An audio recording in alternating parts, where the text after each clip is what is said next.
Good morning. Good morning. The well, fill me up, Lord. Every needs Jesus. This morning our text is John 4, 1 through 6. Give you a little time as we go through that. Have you ever traveled and gotten tired and thirsty and needed a drink?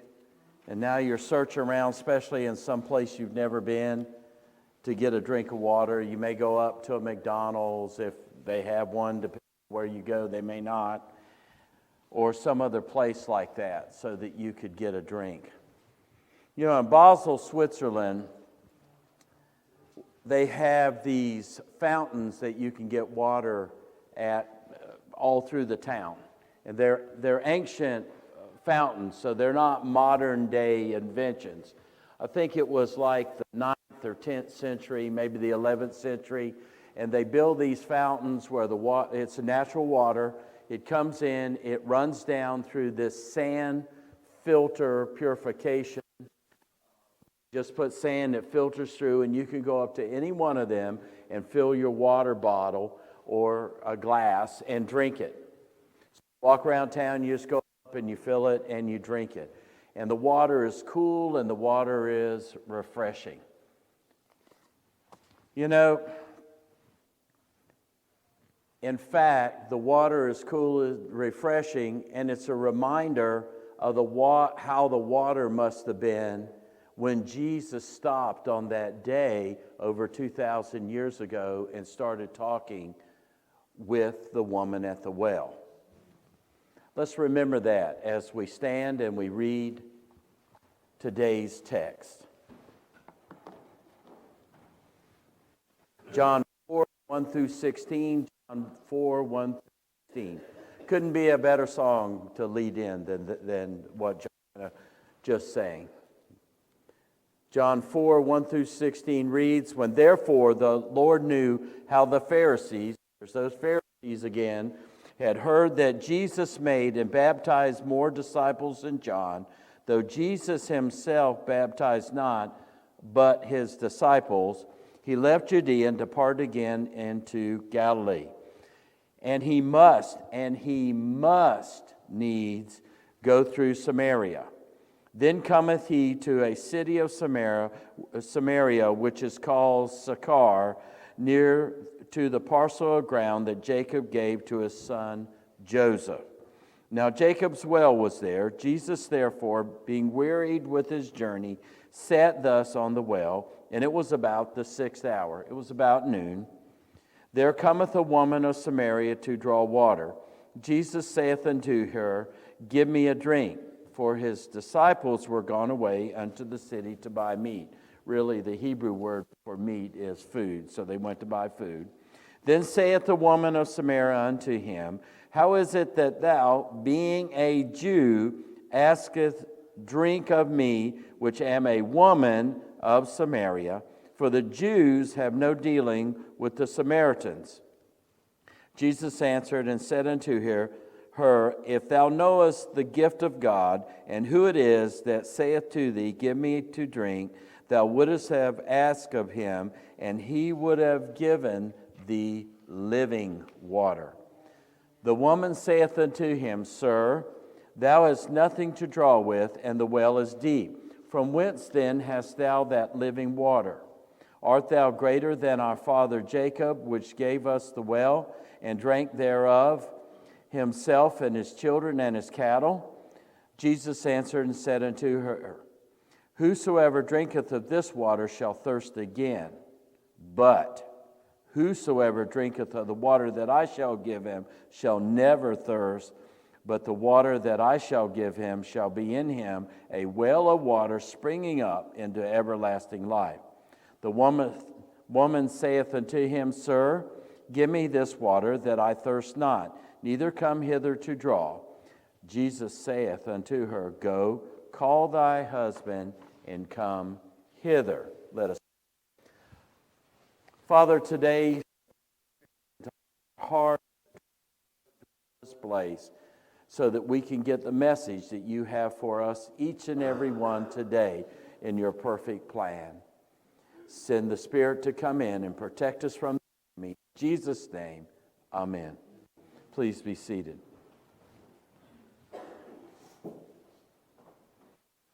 In verses 1 through 3, the potential conflict with John the Baptist raises up again. And this time, it's over baptism. Then we see also, perhaps here we could ask, why didn't Jesus baptize? His disciples baptized. And there's a side note, some scholars, that I could say then, well, Jesus baptized me, you are baptized by Peter. Man gets into that. See, the Pharisees are there now in verses 1 through 3, and they're interested in anything of a religio-political type situation. They want to know everything on that. You see, they may be thinking here that Jesus had come to succeed John in stirring up civil unrest. So they're there to watch over him. Some interpreters actually suggest that the Pharisees were secret admirers of Jesus, but would not commit to him because they were so tied to the change of tradition that they could not step over and go with Jesus. Their faith, their final step of faith, they were chained down. So they couldn't take that step because they were caught up in tradition. Sometimes in tradition, forget what it's all about. We come to church not to come to church. We come to church to glorify God and learn more. We see in the verse, where therefore the Lord knew. We see that. The name Lord, when John uses it here, is in reverence or deity. Throughout the rest of John, he uses it as a respectful sir. And the reason is that Jesus has not died yet, been buried and resurrected. Even though he was Lord, that had not happened yet. We also see that Jesus is on a schedule. The schedule is he has so much time to do certain things to carry out the perfect will of God. See, it's the month of December, probably around December 26th of the month, that Jesus is in Jerusalem. John the Baptist is in prison. If you remember in prior weeks, we said John the Baptist had not been put in prison yet. Well, now John is in prison. So Jesus left Judea, and he is going back to Jericho. Now, why did he retire back to, back to Galilee? He leaves Judea, he's going to Galilee. Now, why did he retire to Galilee? Well, Jesus is ministering in and around Jerusalem at this time. And he decides to go back to Galilee, maybe to avoid the confusion and the conflict with John the Baptist ministry. He probably left to move out of the scrutiny of the Pharisees, because remember we said Jesus was on a schedule. It wasn't his time yet to confront the Pharisees. His time to confront them was coming, but this wasn't the time. So he left. Now there are three ways to go from Jerusalem, the southern kingdom, up to Galilee. Now if you go north of Galilee, you can go straight up. You can go via what is Joppa, which is Joppa's still there, ancient Joppa, but Tel Aviv, and you go up the coastal road to about Caesarea. You hang a right, and it's right there. Remember, in those days, walking or riding the horse took a while, but today it's really not even the state of New Jersey, so you could drive there. It doesn't take long. However, the other way he could have gone was cross the Jordan River, gone up through Transjordan, which is Jordan now, gone through Capernaum and into Galilee. But he didn't do that. He went straight, Jerusalem up. because he was on a schedule. See, Jesus remember it said he must needs? Jesus had to go to Samaria. He had to go and rescue a needy woman in Samaria. That was God's plan. That's why he had to go. See, Jews normally avoided the Samaritans. And we see in verses 1 through 6, these are important verses because we see the spread of salvation, not just for the Jews, it goes to the non-Jews, because the Samaritans are non-Jews. And we see that. So these are important verses. Now, his disciples together, and they go to town to pick up some food. And they leave Jesus sitting there. He's resting. He didn't just get there and the woman was there. He was resting, and the woman approached about noon. Now, why would she approach at noon in the hot of the day when nobody... Well, this shows you that she was a social outcast. She was not a proper lady. When she came there, and we saw that in verse 16, and we'll see that later on. This is part 1 of the woman at the well. There's so many topics we could cover. This is just part of them. Now, he's not there, and then before long, the woman approaches the well to draw some water, and Jesus turns to her and asks her for a drink. And she answers. He says, give me a drink. And she says, how is it you, a Jew, ask for a drink from me, a Samaritan woman?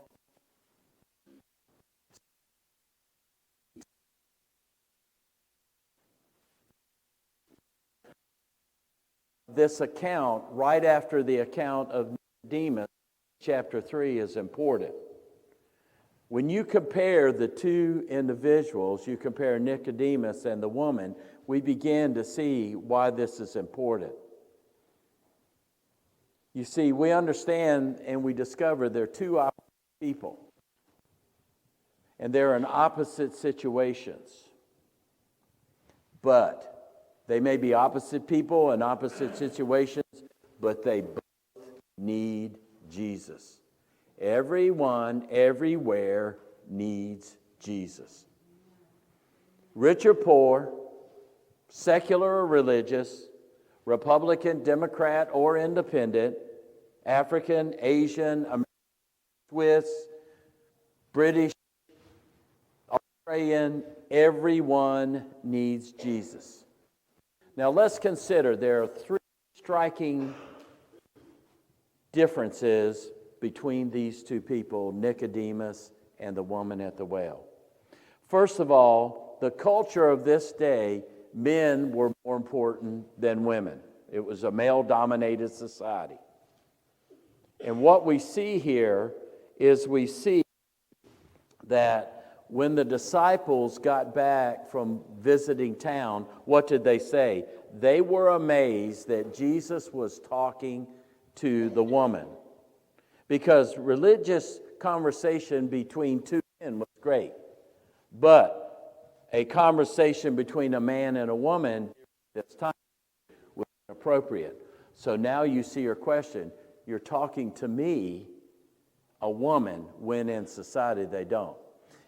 Have you ever seen the news and you ever notice how the women have the burqa, especially in the Orthodox, the Shiites? You've seen that? They don't talk. And if you're ever out and about and you see a Muslim woman who is Shia, they're not real talkative to you if you're a man. So this was part of their society. The second striking difference is their status. Nicodemus was respected. He was a Pharisee, which means that he would have claimed to follow every part of God's law and more. Because understand there's God's law, then they have the Mishnah, then they have this book and they have that book. So they have all these books that tell you how to do all these ceremonies. So he was well respected because he was one of those religious leaders who claimed to follow all the laws. See, they were well known, the Pharisees, for their morality and their concern for every single command, no matter how small. No matter how small that command was, they were concerned with it. You see, the Pharisees would strain their drink with a straw. And the reason is that if they got a gnat in their drink and the gnat died, then they didn't want the dead gnat to make them unclean. Remember, Jesus says it's not what on the outside, it's what's on the inside. And that was the hypocrisy of Pharisees. And we see Pharisees every day. On the outside, they're very religious. You know, I don't want people to call me religious. I want you to call me a Christian, because a Christian means I have the Spirit inside and it comes out. We'll talk about that in a way a little later. But the woman shared Nicodemus's commitment to keeping the rules. This wasn't her life. That wasn't her lifestyle. And later in the conversation with Jesus, remember he asked her to go get her husband, and she says, well, the person I'm living with now is not my husband. And he says, you're right, you said the truth. You see, apparently she had gotten married and the marriage failed. And you see, she tried 4 more times. So she had been divorced 5 times. So she said, this isn't working. I'm going to go ahead and try cohabitation. And that's what she was doing. So she did all these things, and then she did what? Slipped deeper in sin. Because now she's up here, and then we've fallen down here. Now, while any conversation with Nicodemus would have been an honor,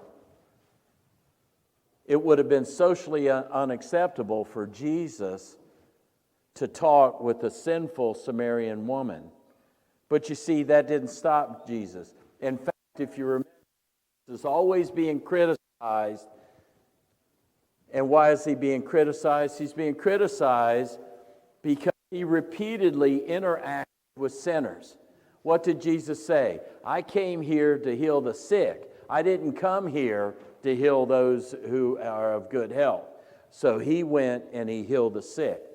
Matthew, tax collector, he ate with him, you see, and that's what he did. So we have that second difference was their status. The third difference that we see is their nationality. See, Jesus was a Jew and she was a Samaritan. Jews and Samaritans didn't get along. In fact, there was a hatred between the two. See, and we get a taste of that over there in verse 9 of the animosity. The verse 9 tells us, then saith the woman of Samaria unto, how is it that thou, being a Jew, asketh of me a drink, which am a Samaritan? In fact, in the NIV translation, it translates that like this: Jews do not use dishes that Samaritans use. In fact, the Jews stated the fact that, you know, for a Jew to touch a Samaritan or drink after a Samaritan is like drinking after a pig. And we know pigs are what? Unclean for Jews. And so that's the way the Jews thought of. Now, the surprise of this woman is not just that Jesus is talking to her. That's not the surprise. Talking to a woman, a sinner, and a Samaritan.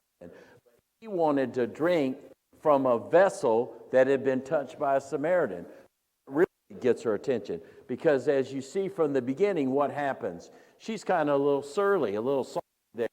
Why is it that you, a Jew, want to talk with me, a Samaritan woman? But what do we see later on after he starts asking her these questions? We see the word sir, because now she has made a move here. But between the two, and let me just get a little further down. See, the roots of this contempt were hundreds of years old. The Samaritans were descendants of 2 groups. The first group, those Israelites who had not been deported by the Assyrians when they invaded. The second group are those colonists that were put into Samaria by the Assyrians. So they took some of their Assyrians, but they also took some of those people they conquered and they stuck them in Samaria. So now what you have is in 128 BC, the high priest, the Jewish high priest in Jerusalem, he actually burned their temple in Gerizim. Because what you had is you had these northerners brought in from Babylonia and Media with the Assyrians. And they're in there and they intermarry. And see, what you have is you have a theological opposition here between the Jews and the Samaritans. You have the northerners, and then you have those southern kingdom in Jerusalem. In fact, what you have is you have intermarriage, but you have interworship.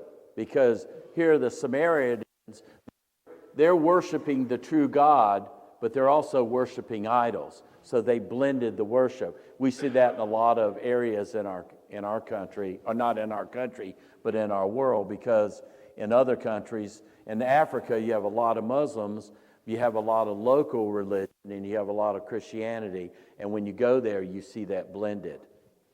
And that's what happened. Now, today in Israel, Samaritans are an endangered race. There's only about 1,000 of them left. And they live primarily along the coastline at a place called Nablus, which is the old Shechem. And you remember that from the Bible.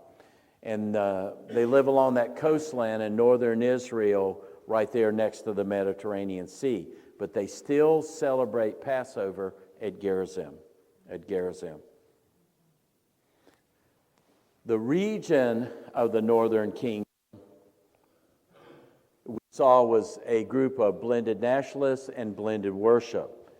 And because of these mixed marriages, I'll say it soon, you've had that corrupted religion that we talked about. And the Jews from the southern kingdom, because they did that, they treated the Samaritans with disgust. Jesus had every reason not to talk to the Samaritan woman. But judge as he did Nicodemus, he begins a conversation with her to penetrate to the root of the problem. And we'll see more of that the next time. But we see part of that in verse 16 where it says, go tell your husband to come. You see, he's starting to get to the root of her problem. He's showing her of her need for him and salvation. See, Jesus understands her heart. He understands her condition. So he reaches out to not just the moral Pharisee, he reaches out to the immoral woman, because both of them are in bad need of the salvation from sin. A salvation that can only come from Jesus. Everybody, everywhere needs Jesus. Everybody, everywhere needs Jesus. Now, how do we apply this? First of all, it's universal. Not only Jews needed Jesus, Gentiles needed Jesus. The gospel of Jesus is a universal message that we have to get out to everyone. People everywhere need Jesus. After Jesus dies and he rises from the grave and he's ascended, what did he tell his disciples after he rose from the dead? Go to the nations, teaching them and baptizing them in the name of the Father, the Son, and the Holy Ghost. Matthew 28:19. Now that's an exhortation for us too, right? Now, what that should do for us then, since the spread of the gospel of Jesus will resonate in all people, of all languages, of all tongues, nations are going to meet at the throne of Jesus and they're going to rejoice, then that should fuel us for mission work. Because think about it. Someone from every people group will be in heaven. Now, we can help that, and that's why we do our missions here. That's why we have a mission moment. That's why we have a WMU. That's why we have Lottie Moon. That's why we have things we have. Because someone from every people group is going to be in heaven. And so that should fuel us. Now, the second thing we see out of this also is personal. You see, Jesus could have gone on Samaritan TV and he could have broadcast to the Samaritans over TV. He could have written a book, gone down to the capital city and put the book in the book and said, here's my book, read it. And it would have been a national seller. He could have held a large evangelistic crusade in the capital. But see, he didn't do that. He went out of his way. Instead of skirting, he went to the problem. He went straight to the woman to show her her greatest need. What Jesus did was he came to her personally. See, an act as if the gospel passed out through programs and through events. And we think it can be large scale, and we think of it as automated, and we think of it as impersonal. But God always works personally. He sends us to individual people to tell them about Jesus. Now, next month, we have First Friday Youth. We're going to bring those people in, but it's about meeting each one of those youth personally. You need to meet with them face to face. I had a friend of mine, we talk about education all the time. We talk about in education, every time you turn around, there's a program. We're so into programs, we forget people. It's not about programs, it's about people. The program brings them, but it's about people. It's about relationships. And that's what it's about. So my question is this: where is your well that you're supposed to? Maybe you need to go to the cafeteria at work and you sit next to somebody. Long time ago, after about 25 years, a friend of mine was at an NC State ball game. He went up to get a soda at the concession stand.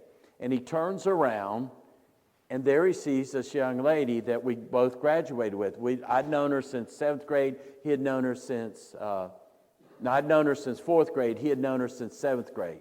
And we had grown up in that Pleasant Acres, Warrenwood area. So he sees her. They strike up a conversation. He says, hey, we meet for dinner every month, our graduation class, and we meet for dinner.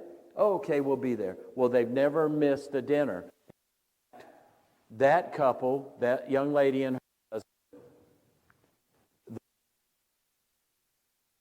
husband, we've been traveling for 18 years now together. All because God had it planned for him to be there at that time and her to be there at her time. Now, maybe you need to lean over your back fence in your backyard and talk to your neighbor and spread the gospel.